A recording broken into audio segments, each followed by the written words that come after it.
everyone, welcome to episode 12 of Otome Shimai. I'm Vki. And I'm Vka. And we are sisters who play Otome games. Thanks for joining us today on a holiday. It's 4th of July for us in the United States, so happy 4th to everyone in the US, and wherever you are in the world, we hope you're having a great time. Let's go over what today's topic is. This is the first installation of our mini-series, Reviews in Twos. We will be reviewing Otome games that we've played together by discussing them in 2 episodes. The first episode will be a spoiler-free overview of our opinions, and the second will be more of a reaction episode with heavy spoilers.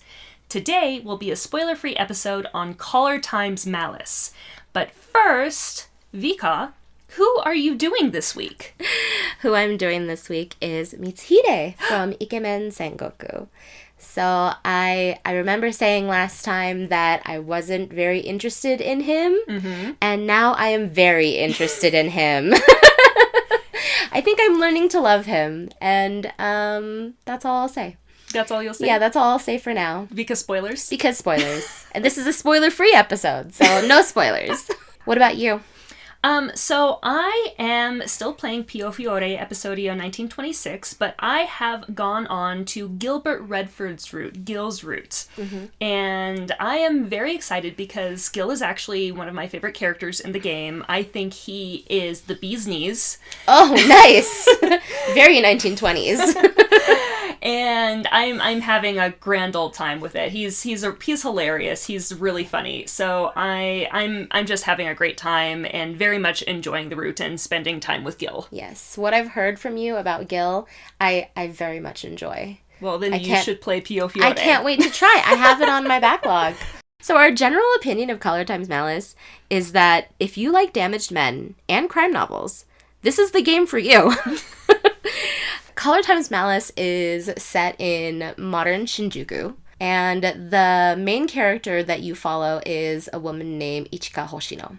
Ichika is a police officer for the Shinjuku police station, and she basically does... Vki, can you describe what her job is? She's a community liaison officer in the game. In the English version, they call it SRCPO, and I just pronounce that as Circpo, but that makes Vka angry, so I can't do that in this episode. She also lives with her younger brother, Kazuki. Yes, they live by themselves in Shinjuku. Their parents don't live nearby. And she's kind of young. She's 21. She's only 21, and her brother's still in high school. So she's basically raising her brother while trying to be a police officer. Yeah. And what happens in the beginning, the whole overview plot of this is that right now Shinjuku has been shut down because a terrorist organization has been committing horrendous crimes and the police can't figure it out. So what the government decided to do is they quarantined Shinjuku off and they gave all of the citizens guns. I'm still not quite sure about, why they thought this was a good idea? Yeah, it's for protection, but I don't think it was a great idea. Yeah, but the idea behind it, I suppose, is that they really wanted people to be able to protect themselves if they were faced with danger. But it just turns out that people use the guns that they've gotten from the government to be assholes. Yeah, basically. Yeah, like shitty teenagers and people with vendettas. Yeah, so everyone is really upset and scared. So what happens at the beginning is Ichika responds to a police call out. She goes to a potential scene of a crime. She gets knocked out, and when she wakes up, she has a collar, a literal collar that has been put around her neck. And a voice is coming out of the collar, and it turns out that this terrorist organization, Adonis, is the one that has put the collar around her neck. And they tell her that they're listening to her, they know who she is, there's poison in the collar, they can kill her at any time if she tells anyone about the collar. They explicitly mention that she should not tell the police that this has happened to her, but they also say they want her to investigate and find out who's behind Adonis. Yeah, they want her to find out who they are and why they're doing what they're doing, and they call her a potential sympathizer, which she doesn't understand at all. So what ends up happening is she gets involved with this detective agency that's made from some former police officers, and those end up being the LIs, and they go off and investigate Adonis and try to figure out what the heck is going on. Yep. That's basically the setup for the game. I mean, if you're really interested in, like I said, crime novels, like, it's really, really interesting to go through and investigate what happened in previous crimes, learn about specific suspects that have committed crimes, figure out kind of untangle the web that Adonis has laid out for the police and I guess for Ichika herself. It is. It's really complicated. There are a lot of twists and turns. It's one of those games where you don't figure out what's going on until you've completed every single route. Yeah. And, I mean, I really love those games. I do too, yeah. It keeps you interested. It does. And it's not a cookie cutter at all. Like, you don't know what's going to happen, and every route is not the same overarching storyline. Each LI's route has their own piece to investigate. So you're not going through a general story with each LI. You're going through and learning more about that LI, learning more about that person's backstory as you experience the route. And that's really nice. Yeah, but I think one of the things that really makes this game great is Ichika herself. Yes, Ichika as a main character is really impressive because there are very few MCs that I can really relate to and understand their decision making. She's not a Yui, guys. No, I mean, she's a police officer. She has a job. She's a working adult. She's very smart. She's a green police officer, and that's made clear. And she knows that. She knows that she's green. She knows that she's young, but she loves what she does, and she's good at what she does. And she's not stupid. Like, she makes really good decisions. And she's also very stubborn, which I love.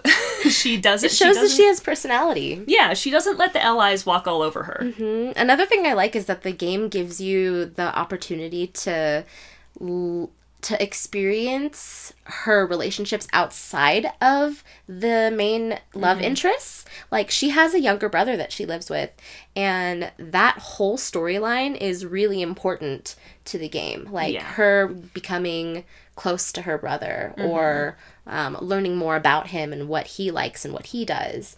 That's really fun. Yeah, I think Kazuki's a great character. Like, he's not a main character, but he's really, really great because he provides a lot of... He's a grumpy hormonal teenager. Yeah, he's a grumpy hormonal teenager. That is true. Back to Ichika and her relationship with the LIs, one thing that I really like about her is that her relationship with every person is a little bit different, and the way she interacts with them is also a little bit different. That's true. That's true. Yeah. The relationship dynamic actually makes a difference with how she behaves, and I really like that because in actual life, you don't react to every single person the same way. Yes, that is very true. I react to you very differently from the way I would react to a stranger on the street. Exactly. So, yeah, Ichika's one of my favorites. Yeah, so we're going to be talking about the LIs in the same order as we played the routes, and this is actually the order that we recommend playing them in, and we'll talk about why that is at the end. So the first LI is Anamoto Mineo. Yeah, we started with him first. And when I first started his route, I was really excited. I really like his character design. But to be honest, he's a little bit too innocent for my taste. He's notoriously a virgin. Yes, he's notoriously a virgin. One thing that's really funny is the fact that all of the other LIs know that he has this book on his bookshelf about how to fall in love and pick up women. It's a running joke through the game. It's so funny because he's a virgin and he doesn't know how to interact with women. He doesn't. He really doesn't. But he's super romantic. He has this idealized version of like the way romance should go, and he wants a girlfriend, but he doesn't know how to talk to people. He's also a huge history fanboy. Yeah. Like, which is probably something that maybe scares some potential love interests off from him because he is such a huge fan of Date Masamune that he wears a fake eye patch. I am also a Date Masamune fanboy. Fangirl. Fan whatever. Do you wear a fake eye patch? I don't, but I love Date Masamune. I know you do. Yeah. He's cute. Date Masamune is cute, but I'm not talking about him. I'm talking about Mineo Anamoto. Mineo is actually, he's really cute. I dig the eye patch. I do. Yeah. I don't mind it. The other thing about Mineo is that he is very, very excitable. Yes. The beginning of his relationship with Ichika is a little bit tense, but once she gets to know him, he provides a lot of comic relief. They kind of go, well, we'll get together. Yeah, exactly. It's really cute. He also gets bullied by the other allies in the game, which I feel so bad about, but it's really funny. He's a really easy target. He is a really easy target. He's always the guy who has to go out and get donuts for Takeru. Who we will talk about next. Yes, who we will talk about next. Yeah, but basically, so Anamoto Mineo, he's cute, his route was interesting, but honestly, he just really wasn't my type. Mm-hmm. In terms of storyline, though, I thought it was a good intro to get to know what's happening with Adonis. Yes, because I agree. you don't learn that much in his route, but it gets you trying to figure out the mindset of the criminals. Yeah. I completely agree because that's a really important part of the plot to really understand, like, why Adonis is doing what they're doing. Yeah, so overall, what do you think about Mineo?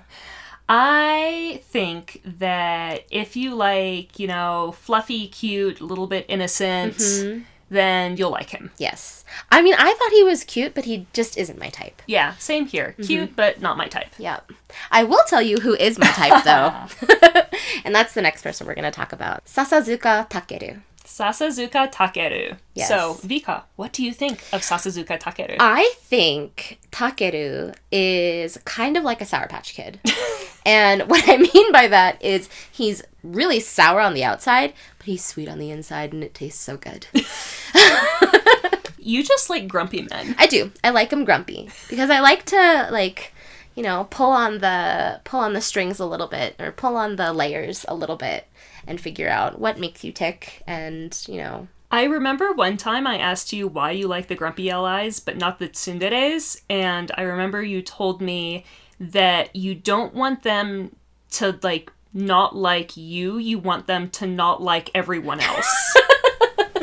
Yeah, I did say that. And I think that fits Sasazuka very, very well. Yes, he's pretty blunt as a character, and I think I really like that. I think he says what's on his mind whenever he thinks it, and he's not afraid to offend people. He is absolutely not afraid to offend people. In fact, he offends basically everyone. Yes, except for Yanagi. I think I didn't see him saying much about Yanagi. No, he respects him, so he doesn't have much bad to say, but oh my gosh, does he give it to Anamoto. He also gives it to Ichika, too. Like, as part of their relationship dynamic, he, like, really wants her to improve herself. Like, get up to speed on her detective skills. He wants her to do her best. And I think part of their relationship dynamic is her really wanting to live up to his expectation. Yeah. And also her wanting to just get to know him and get close to him. Yeah, and he doesn't make that easy. He does not make that easy at all. Yeah, but you know what the best way of getting close to him is? Bringing him donuts. As long as they're not matcha flavored. That's right. He has opinions, guys. He does not think that matcha should be sweet.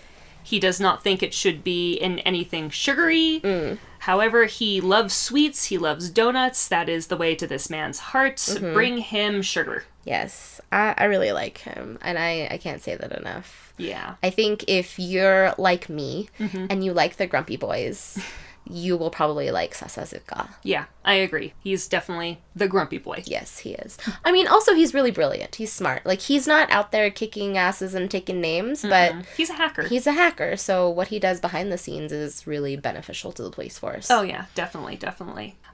Speaking of the police force, the next ally that we went through is actually someone who's still on the police force, unlike the last two that we talked about. Anamoto and Sasazuka are no longer with the police, but Okazaki K is not only with the police, but he is part of a special protection unit. So he protects like high value people, like politicians. People. Yeah. And the reason why Ichika gets to know him is because he has been assigned to, quote-unquote, protect this detective agency. He's an interesting man. Yes, he is.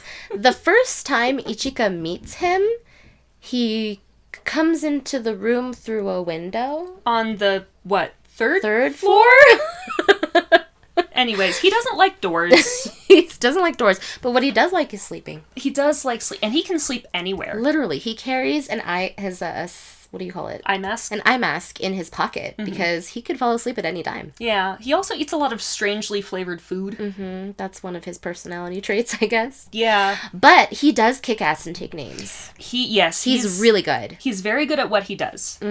He's very good at protecting people. He's very good at literally kicking people in the head.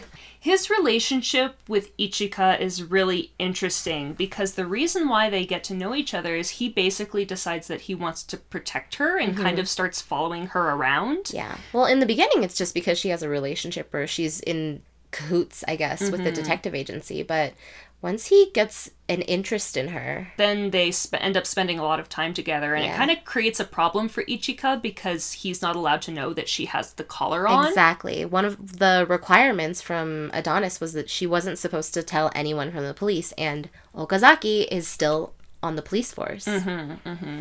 I actually liked Okazaki's route a lot. I liked Okazaki quite a bit. I thought his backstory was really interesting. I thought that he as an ally was really interesting. I think his relationship with Ichika, at least how he feels towards her, is problematic in a lot of ways at first, and I'm not going to get more into that because it does get a little bit spoilery. But I do like him, and I like the way he ends up dealing with Adonis later on in the game. Yeah. Yeah, there's a lot of character growth for him, I think.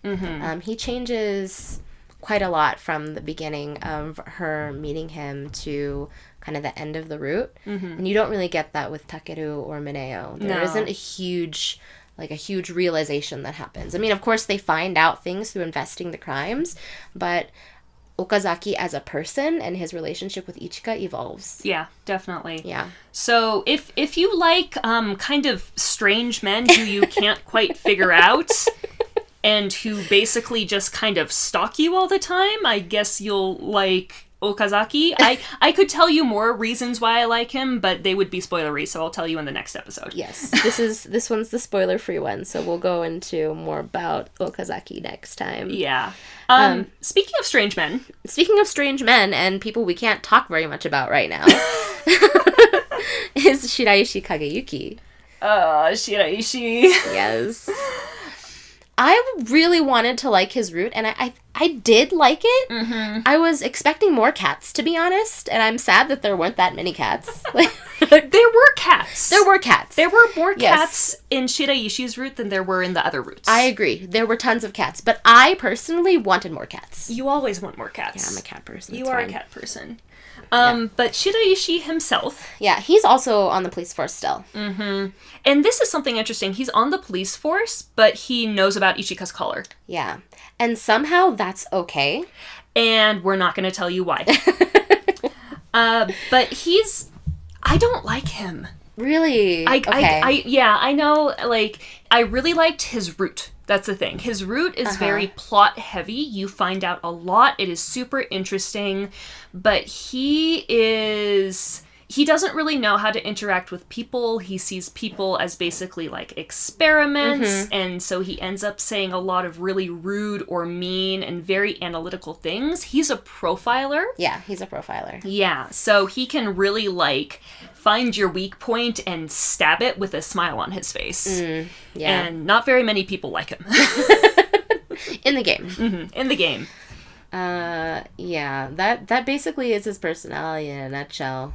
He's got a lot of internal demons, I think. Yeah, and this is another character who has a lot of character growth as his relationship with Ichika moves forward in the game. And by the end, I disliked him less, but he definitely still wasn't my favorite ally. I had a hard time imagining him in, like, a romantic way, just because I didn't like the way that he not only talked to Ichika, but I didn't like the way that he talked to other people in general. Yeah. I liked him, to be honest. Like, I didn't think I would in the beginning because he was a huge jerk to her. But as the route progressed and as you learn more about his backstory and why he is the way he is. And also, I was really impressed with Ichika. The way she held her own against him was really impressive. Like, she interacted with him in a way that I totally agreed with. Yeah. No, I agree. Ichika is extremely impressive in this route. She handles him quite well. Yeah, she does. And I think that's one thing that I really liked about this. But yeah, I guess I agree. I wouldn't call him one of my favorites overall. Like, I don't like him as much as I like Takeru. But, I did like him. Yeah. Yeah. If you like extremely smart but kind of mean mystery men. This one's for you. Yeah. Also the cats. Also cats. Yeah. Cats were an important part of his story. It's fine. Yeah. But my overall opinion is danger, danger, do not approach. All right, well, let's talk about someone we really want to approach. Oh, yeah. I'd approach this man all day long. So this is the, I guess, main ally of the game? Yeah, he's the main ally. You cannot get to his route unless you play everyone else through.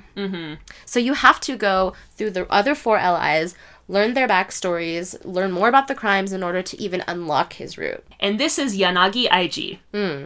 Big daddy vibes for Yanagi Aiji. Big daddy vibes. Yeah, I love him. He's so great. Yeah, he's the leader of the detective agency. He is also a former police officer.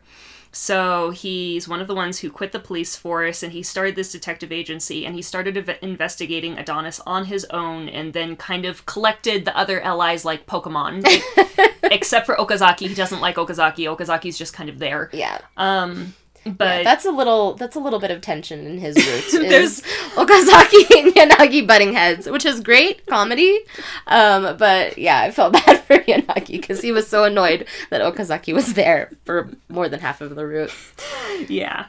But he's great. I think he's husband material. The man can cook and he can clean and he's very smart and he is kind and he tries to take care of other people. And his backstory is also great. Like, I thought that his backstory and his reasons for, like, doing what he's doing and also his relationship with Ichika, I thought was some of the best storytelling and writing in an Otome game that I've played in a while. Yeah. I think that they did a really, really good job, and his route really does a great job of explaining everything in a way that makes sense. You know how in some games they'll just kind of like throw information at you that you need to know, and you're like, here's the end of what happened, and it's a summary. Yeah, no, they really weave it into the storytelling. Another thing that I like about his route is the fact that his relationship with Ichika develops over time, and it's a sweet romance. It is. Like, I could put myself in her shoes, and from the romance perspective, not the crime perspective, because I'm not a police officer, obviously. We're doing a podcast here. But I could put myself in her shoes and kind of understand why she falls for this person. And their interactions are totally things that I could see myself saying with a partner. Yeah, exactly. And he's very kind, he's very supportive. He's not like a dick to her. He's actually not a dick to anyone. No. Except for Okazaki. He's pretty level-headed. Yeah. Yeah, he's really reasonable. He's really level-headed. There is one thing I don't like about him, though. Yeah. He smokes. He's a smoker. I disapprove of the smoking. They had to give him a flaw. He can't be too perfect. Yeah. You're right. I agree. Yeah, I think he's pretty great. I don't really know what type I would recommend.